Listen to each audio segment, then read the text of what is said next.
President Trump is threatening a 200% tariff on European wine, champagne, and other alcohol. He says he'll impose this if the European Union moves forward with a tariff on American whiskey. Did Trump just declare an economic war on Europe? A 200% tariff on European wine, champagne, and spirits certainly feels like it. This all started when the EU decided to impose a 50% tax on American whiskey. Now both sides are engaged in a trade battle that's escalating quickly. Trade wars don't just harm economies. History has shown that they can escalate into real conflicts. Prices are rising, businesses are feeling the strain, and global markets are on edge. But how far is Trump willing to go? Could this trade war push tensions to a breaking point? Here's how it began. The US imposed a 25% tariff on European steel and aluminum, and Europe didn't take it lightly. In a classic "you hit us, we hit you back" move, the EU announced counter tariffs on $28.3 billion worth of American goods starting April 1st. And no, this isn't an April Fool's joke. At the top of Europe's retaliation list is a 50% tariff on American whiskey, a major blow to US distillers. But it doesn't end there. The EU is already planning a second wave of tariffs targeting wine, gin, fruit-based spirits, and cordials. Basically, anything that makes your liquor cabinet interesting. That's when Trump responded. He wrote that if this tariff isn't removed immediately, the US would place a 200% tariff on all wines, champagnes, and alcoholic products from France and other EU countries. He also added that this would be great for US wine and champagne businesses. But you have to wonder, why is Trump so keen on using tariffs? He says, we're going to take in hundreds of billions of dollars in tariffs, and we're going to become so rich you won't know where to spend all that money. We're going to have jobs, we're going to have open factories. It's going to be great. Trump views tariffs not just as taxes, but as his favorite economic weapon. He's even called them the most beautiful word in the dictionary, and he uses them like a sledgehammer. Why? He sees tariffs as a fix-all solution for America's problems, from trade to border security to the fentanyl crisis. First up, bringing back US manufacturing. Trump claims his tariff threats have forced companies, especially in the auto industry, to move production back to the US. He boasted during a speech to Congress that plants are opening up all over the place.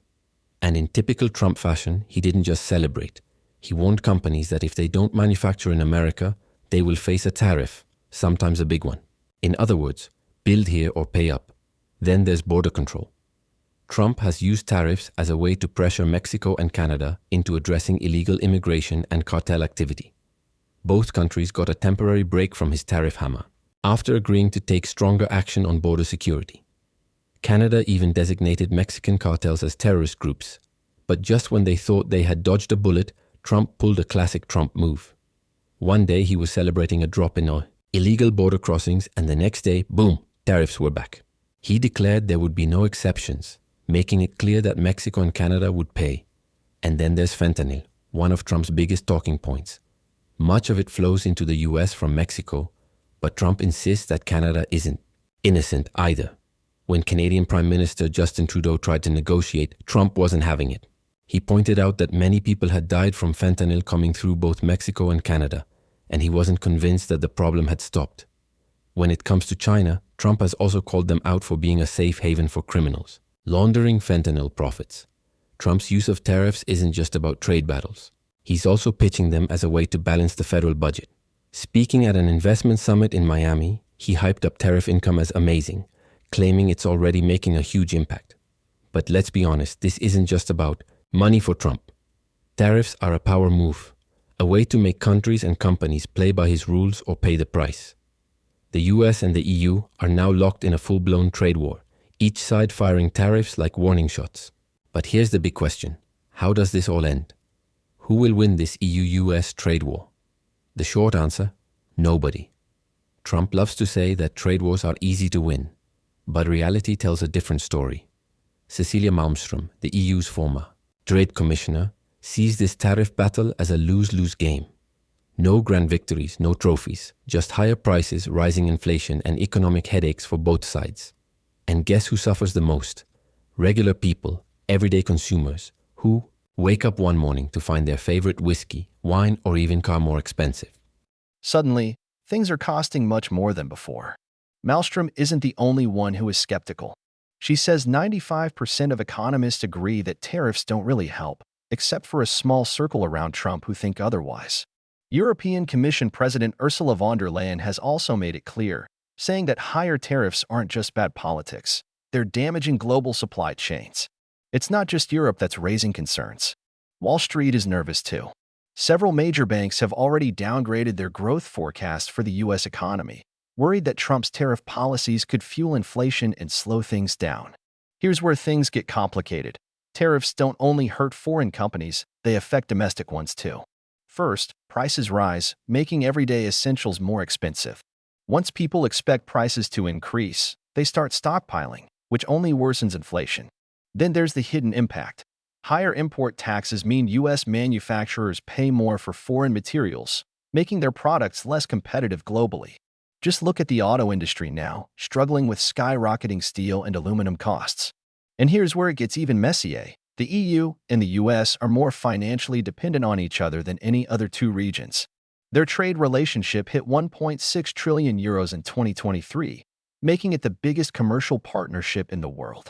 EU officials argue that the trade flow is mostly balanced, with only a 3% difference between what each side sells to the other. But Trump doesn't agree. He insists the EU is taking more than it gives, pointing to the 53 billion euros in EU exports to the US compared to the 347 billion euros in US exports to Europe.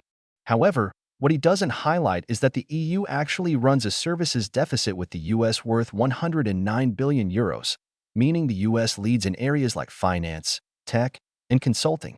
Trying to negotiate with Trump? Good luck. Cecilia Malmström, the EU's former trade commissioner, spent years negotiating with Trump's trade representative, Robert Lighthizer, and even managed to strike a tariff reduction deal in 2020. But this time, she's not so sure talks will work. Why? Because Trump is unpredictable, and with his latest threat of even more tariffs in April, things are looking more uncertain than ever.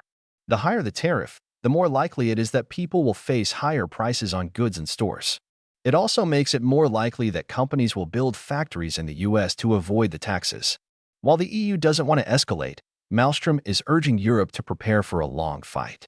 She's even hinted that the EU might have to use its anti-coercion tool, a mechanism originally designed to deal with China.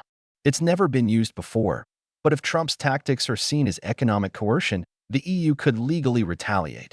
For now, Malmström still hopes for a deal, but she believes tariff-for-tariff exchanges are the only way to negotiate from a strong position.